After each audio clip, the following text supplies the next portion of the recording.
Welcome to Ernest academy. അപ്പോൾ നിങ്ങൾക്ക് എല്ലാവർക്കും അറിയാമല്ലോ, നമ്മുടെ ജൂൺ 13 വർക്ക്ഷോപ്പ് ഇൻസ്ട്രക്ടറിൻ്റെ നോട്ടിഫിക്കേഷൻ വരാൻ പോവുകയാണ്. അപ്പോൾ നമുക്ക് ഈ എക്സാമിനെ പറ്റിയിട്ടും അതല്ലെങ്കിൽ എത്ര നോട്ടിഫിക്കേഷനിൽ എന്തൊക്കെ കാര്യങ്ങളാണ് വരാൻ പോകുന്നതെന്നും അല്ലെങ്കിൽ എത്ര പേരാണ് അഡ്വൈസിൽ കയറിയിട്ടുള്ളതെന്നൊക്കെ എല്ലാവർക്കും ഡൗട്ടുള്ള കാര്യങ്ങളായിരിക്കും. അപ്പോൾ നമ്മൾ ഇന്ന് ചെയ്യാൻ പോകുന്നതെന്ന് വെച്ചാൽ ഈ എക്സാമിനെ പറ്റിയിട്ടുള്ള ഫുള്ളായിട്ടുള്ള കാര്യങ്ങൾ നമ്മൾ ഡിസ്കസ് ചെയ്യുന്നുണ്ടായിരിക്കും ഈ വീഡിയോയിൽ. അപ്പോൾ സ്കിപ്പ് ചെയ്യാണ്ട് എല്ലാവരും ഈ വീഡിയോ കാണുക. സോ ഫസ്റ്റായിട്ട് ഈ ഒരു ജോബിൻ്റെ അതായത് ഒരു സ്പെഷ്യാലിറ്റി നമുക്ക് എന്താ പറയാൻ പറ്റുമെന്ന് വെച്ച് കഴിഞ്ഞാൽ നമുക്ക് എല്ലാവർക്കും അറിയാം അല്ലേ, ഇതൊരു സ്റ്റേറ്റ് ഗവൺമെൻറ് ജോബാണ്. And one of the most important thing is നമുക്കറിയാം സബ് എഞ്ചിനീയർ ജോബ് എന്ന് പറയുന്നത് ഒരു ഔട്ട്ഡോർ ജോബാണെങ്കിൽ ഈ വർക്ക്ഷോപ്പ് ഇൻസ്ട്രക്ടറിൻ്റെ ഒരു പ്രത്യേകത എന്താണ്, ടീച്ചിങ് ജോബാണ് അല്ലേ. അപ്പോൾ അതുപോലെ തന്നെ സാലറി വൈസ് നോക്കുവാണെങ്കിൽ എന്താണ്, മറ്റേത് ബോർഡാണ് അല്ലേ, ഇത് ബോർഡല്ല. അപ്പം നമുക്ക് കരിയർ വൈസ് നമുക്ക് എന്താ പറയുക, കുറച്ചും കൂടി സ്റ്റേബിൾ ആണ് എന്ന് പറയാൻ പറ്റുന്നതാണ് വർക്ക്ഷോപ്പ് ഇൻസ്ട്രക്ടർ ജോബ് എന്ന് പറയുന്നത്. സോ അതുപോലെ അട്രാക്റ്റീവ് സാലറി നമുക്ക് ലഭിക്കുന്നുണ്ട്.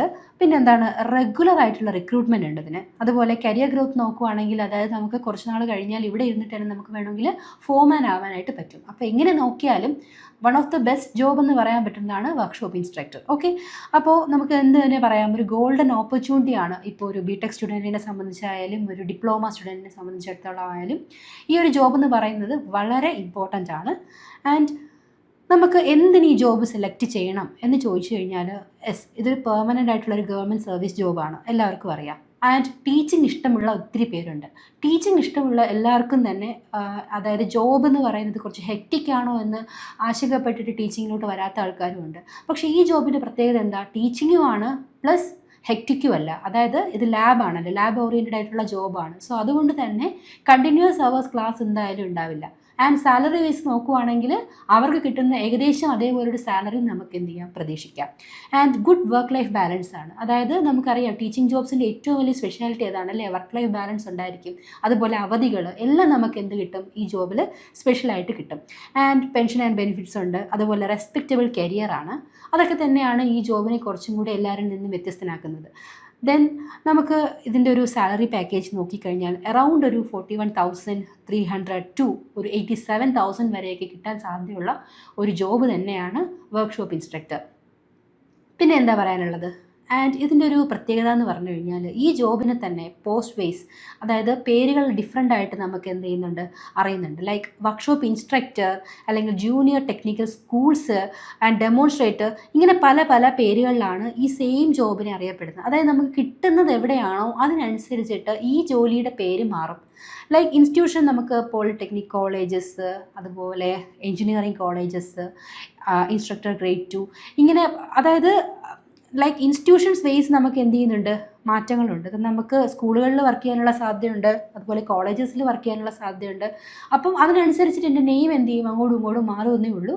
ജോബ് എന്ന് പറയുന്നത് എന്ത് തന്നെയായിരിക്കും, നമുക്ക് കിട്ടുന്ന സ്ഥലത്ത് നിന്ന് മാറ്റം ഉണ്ടാവുന്നല്ലാണ്ട് വേറെ വ്യത്യാസങ്ങളൊന്നും ഉണ്ടാകത്തില്ല. നമുക്ക് കിട്ടുന്ന സാലറി പാക്കേജിനാണെങ്കിലും ഒന്നിനും തന്നെ എന്ത് വരത്തില്ല, ഡിഫറൻസ് വരത്തില്ല. പിന്നെ ഞാൻ നേരത്തെ പറഞ്ഞ പോലെ ഒരു സ്കെയിൽ ഓഫ് പേ നോക്കുവാണെങ്കിൽ ഈ പറഞ്ഞൊരു 41,000 അറൗണ്ട് ഒരു 87,000 റേഞ്ചിൽ നമുക്ക് സാലറി കിട്ടുന്ന സാധ്യതയുണ്ട്. ആൻഡ് നമുക്കിപ്പോൾ ഇൻഹാൻസ് സാലറി എല്ലാം അതായത് ലൈക്ക് ഒരുപാട് തരത്തിലുള്ള കട്ടിങ് കഴിഞ്ഞിട്ട് നമ്മുടെ കയ്യിൽ എത്ര വരും എന്ന് ചോദിച്ചാൽ എന്നാലും ഒരു അറൗണ്ട് ഒരു 45,000 എബോവ് നമുക്ക് എന്ത് കിട്ടാനുള്ള സാധ്യതയുണ്ട്, സാലറി കിട്ടാനുള്ള സാധ്യതയുണ്ട്. അപ്പോൾ ടീച്ചിങ് ജോബ്സിൽ ഇത്രയും നല്ലൊരു സാലറി എന്ന് പറയുമ്പോൾ നമുക്കറിയാമല്ലേ, സബ് എഞ്ചിനീയറിനാണെങ്കിലും ഈ സാലറിക്ക് അടുപ്പിച്ച് തന്നെ ഉണ്ടാവുള്ളൂ. പക്ഷേ ജോബ് എന്ന് പറയുന്നത് കുറച്ചും കൂടി വ്യത്യാസമായിരിക്കും. അതുപോലെ തന്നെ ബോർഡാണത്, അതൊരു ബോർഡാണെന്ന് നമുക്ക് എല്ലാവർക്കും അറിയാമല്ലോ. അപ്പോൾ അതുകൊണ്ട് തന്നെ കരിയറിൽ ഇഷ്യൂസും വരാൻ സാധ്യതയുണ്ട് ബോർഡ് ആയതുകൊണ്ട് തന്നെ. പക്ഷേ ഇത് അങ്ങനെയല്ല, ബോർഡല്ല, ഇത് കേരള PSCയുടെ ഡയറക്റ്റ് ആയിട്ടുള്ള നമുക്ക് സാധാരണ പറയുന്ന പോലെ പോളി കോളേജ് കിട്ടുന്ന പോലെ തന്നെയാണ്. സോ അതൊക്കെ ഇതിൻ്റെ ഒരു പ്ലസ് പോയിൻ്റ് ആണ്. പിന്നെ എഡ്യൂക്കേഷണൽ ക്വാളിഫിക്കേഷൻ, അപ്പോൾ നമുക്ക് ഇതിൻ്റെ ഒരു ബേസിക് ക്വാളിഫിക്കേഷൻ വരുന്നത് ഡിപ്ലോമയാണ്. അപ്പോൾ ഡിപ്ലോമ ഉള്ളവർക്ക് തീർച്ചയായിട്ടും ഒരു ഗോൾഡൻ ഓപ്പർച്യൂണിറ്റി ആണെന്ന് പറയാൻ കാരണം അതിന് വേണ്ട ഒരു അടിസ്ഥാന യോഗ്യത എന്ന് പറയുന്നത് ഡിപ്ലോമ മാത്രമാണ്. ഇത്രയും നല്ല പാക്കേജും മറ്റു കാര്യങ്ങളൊക്കെ തരുന്ന ഈ ഒരു ജോബ്, അതുമാത്രമല്ല ഇത്രയും നല്ലൊരു കരിയർ നമുക്ക് ഉറപ്പിക്കാൻ പറ്റുന്നൊരു ജോബ് തരുന്ന ഒരു സാലറി എന്ന് പറയുന്ന ഇത്ര ഹൈക്ക് സാലറി കിട്ടുന്ന വേറൊരു ജോബില്ല ഡിപ്ലോമ സ്റ്റുഡൻസിനെ സംബന്ധിച്ചിടത്തോളം. ആൻഡ് ബിടെക്കാർക്കും എന്ത് ചെയ്യാൻ പറ്റും, ഇത് അപ്ലൈ ചെയ്യാനായിട്ട് പറ്റും, നോ ഇഷ്യൂസ്. പിന്നെ ബേസിക് ആയിട്ടുള്ള ക്വാളിഫിക്കേഷൻ നോക്കുവാണെങ്കിൽ ഡിപ്ലോമ തന്നെയാണ്. ആൻഡ് ബിടെക്കാർക്കും എന്ത് ചെയ്യാൻ പറ്റും, ഇത് അപ്ലൈ ചെയ്യാനായിട്ട് പറ്റും. പിന്നെ നമുക്ക് ഈ സിലബസിലോട്ടൊന്ന് കിടക്കാം. അതായത് നമുക്ക് ടെക്നിക്കൽ സബ്ജക്ട്സ് ആണല്ലോ, പ്രധാനമായിട്ടും ടെക്നിക്കൽ സബ്ജക്ട്സ് മാത്രമേ നമുക്ക് ഈ എക്സാമിന് വരത്തുള്ളൂ. ടെക്നിക്കൽ സബ്ജക്ട്സ് തന്നെ fundamental of electricity, electrical machines, circuit theory, power system, അതുപോലെ electrical measurements, A C fundamentals, analogue electronics, digital electronics, electromagnetism, wiring, ഇതൊക്കെയാണ് മെയിനായിട്ടുള്ള കുറച്ച് ടോപ്പിക്സ്. ഇത് ഞാനൊരു ഓവറോൾ ഐഡിയ നിങ്ങൾക്ക് കിട്ടാൻ വേണ്ടി പറഞ്ഞതാണ്. അപ്പോൾ നിങ്ങൾക്കിപ്പോൾ എക്സാം കേരള PSCയുടെ ഇലക്ട്രിക്കൽ എക്സാം എഴുതിയ എല്ലാവർക്കും അറിയാം, ഇതിലെ പകുതി സിലബസും എല്ലാ എക്സാംസിനും ഒരുവിധം കോമൺ ആണ്. ആൻഡ് അനലോഗ് ഒക്കെ ആയിരിക്കും അതായത് ഒരു എക്സ്ട്രാ സിലബസിൽ വന്നിരിക്കുന്നത്. പിന്നെ മനസ്സിലാക്കേണ്ടത് തീരെ ലോ ലെവൽ എക്സാം നമ്മൾ പ്രതീക്ഷിക്കേണ്ട വർക്ക്ഷോപ്പിന്. വർക്ക്ഷോപ്പ് ഇൻസ്ട്രക്ടർ എന്ന് പറയുമ്പോൾ എല്ലാത്തിൻ്റെയും ഒരു കുറച്ചും കൂടി ഒരു ലെവൽ നമുക്ക് എന്തായാലും എക്സാമിന് പ്രതീക്ഷിക്കേണ്ടതായിട്ട് വരും.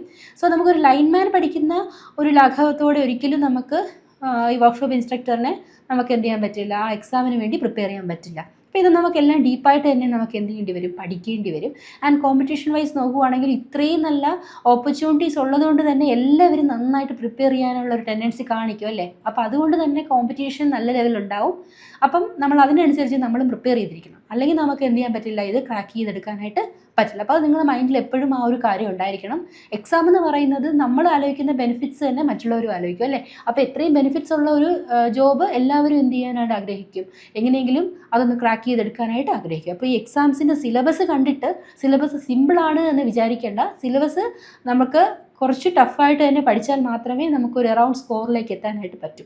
ദെൻ നമുക്കറിയാം, ഒരു പ്രിപ്പറേഷൻ സ്ട്രാറ്റജി എന്ന് പറയുമ്പോൾ നമുക്ക് നല്ല ബേസിക്സ് ഉണ്ടായിരിക്കണം. സബ്ജക്ട്സ് നന്നായിട്ട് ബേസിക്സ് മനസ്സിലാക്കി, കാണാപ്പാഠം അല്ലാണ്ട് നമുക്ക് സബ്ജക്റ്റിനെ പറ്റി ക്ലിയർ ഐഡിയ ഉണ്ടായിരിക്കണം. പ്ലസ് നമ്മൾ എന്തും ചെയ്യണം, പ്രീവിയസ് ക്വസ്റ്റ്യൻസ് കണ്ടിന്യൂസ് ആയിട്ട് ചെയ്തിരിക്കണം. അതിൽ യാതൊരു സംശയമില്ല. ഏത് എക്സാം ആണെങ്കിലും പ്രീവിയസ് ക്വസ്റ്റ്യൻസ് നമ്മൾ ഒരുപാട് മാർക്കിന് മുന്നിലെത്തിക്കാനായിട്ട് ഹെൽപ്പ് ചെയ്യുന്ന ഒരാൾ തന്നെയാണ്.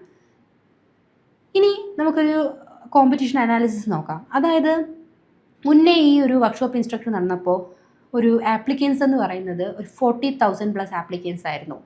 ആൻഡ് അഡ്വൈസ് ഇഷ്യൂ ചെയ്തതോ ഒരു 80+ കാൻഡിഡേറ്റ്സിന് അഡ്വൈസും പോയിട്ടുണ്ട്. അപ്പം ഞാനതാ പറഞ്ഞത്, നമുക്കൊരു 80+ അഡ്വൈസ് എന്ന് പറയുന്നത് ഒരു ചെറിയ അഡ്വൈസ് അല്ല, അത്യാവശ്യം ഒരു നല്ലൊരു നമ്പർ തന്നെയാണല്ലേ. കാരണം ഇതിൽ പഠിക്കുന്ന കുറച്ച് കുട്ടികളെ ഉണ്ടാവുള്ളൂ. അപ്പോൾ അതിൽ നിന്ന് തന്നെ എടുത്തു കഴിഞ്ഞാൽ 100 അല്ലെങ്കിലും ഒരു 100-നടുപ്പിച്ച് അഡ്വൈസ് എന്ത് ചെയ്തിട്ടുണ്ട്, പോയിട്ടുണ്ട്. അപ്പോൾ അതിന് നല്ലൊരു വേക്കൻസി കിട്ടാൻ സാധ്യതയുള്ള ഒരു പോസ്റ്റ് തന്നെയാണ്. ആൻഡ് നമ്മൾ മനസ്സിലാക്കേണ്ട ഒരു റിയാലിറ്റി എന്ന് പറഞ്ഞു കഴിഞ്ഞാൽ, ഇതിന് അപ്ലൈ ചെയ്യുന്ന എല്ലാവരും എന്ത് ചെയ്യുന്നില്ല, ഫുള്ളി പ്രിപ്പയർ ചെയ്യുന്നില്ല. അപ്പോൾ അപ്ലൈ ചെയ്യുന്നവരുടെ എണ്ണം അനുസരിച്ചിട്ട് നമ്മൾ ഭയപ്പെടേണ്ട ആവശ്യമില്ല. അതിനനുസരിച്ചിട്ട് എല്ലാവരും പ്രിപ്പയർ ചെയ്യുന്നുണ്ടോ എന്നുള്ളത് മാത്രമാണ് ചോദ്യം.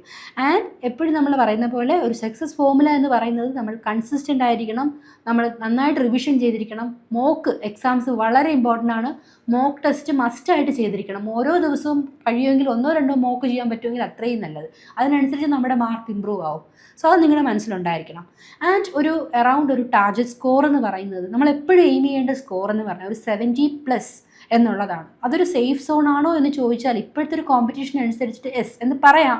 പക്ഷേ എങ്കിലും ഒരു സെക്യൂരിറ്റി നമുക്ക് കിട്ടുമെന്ന് ഉറപ്പിച്ച് വരണമെങ്കിൽ ഒരു 80+ മാർക്ക് കിട്ടുന്നതാണ് എക്സലൻറ്റ് പൊസിഷനിൽ നമ്മൾ എത്തിക്കാനായിട്ട് ഹെൽപ്പ് ചെയ്യുക. എന്നാലും നമുക്ക് ആദ്യം ജോലി കയറാൻ പറ്റുള്ളൂ. അല്ലെങ്കിൽ നമ്മൾ വീണ്ടും ആ ലിസ്റ്റിൽ നിന്ന് നമ്മൾ കാത്തിരിക്കണം അല്ലേ, എപ്പോഴാണ് ജോബ് വരുന്നത് നമ്മളിങ്ങനെ നോക്കിയിരിക്കണം. പക്ഷേ നല്ലൊരു റേഞ്ചിൽ നമുക്ക് മാർക്ക് സ്കോർ ചെയ്യാൻ പറ്റിയിട്ടുണ്ടെങ്കിൽ നമുക്ക് ആ ഒരു ടെൻഷനേ ഇല്ല. നമുക്കറിയാം എന്തായാലും നമുക്ക് ജോബ് കിട്ടുമെന്ന്. സോ നമ്മളെപ്പോഴും പഠിക്കേണ്ടത് ഈ 80+ മാർക്കിന് വേണ്ടി തന്നെ ആയിരിക്കണം. സോ നിങ്ങൾ ആലോചിക്കേണ്ടത് 80+ മാർക്കിന് വേണ്ടി പ്രിപ്പയർ ചെയ്യണമെങ്കിൽ നമ്മുടെ എഫേർട്ട് അത്രത്തോളം തന്നെ ഇടേണ്ടതായിട്ടുണ്ടാവും. മനസ്സിലായോ?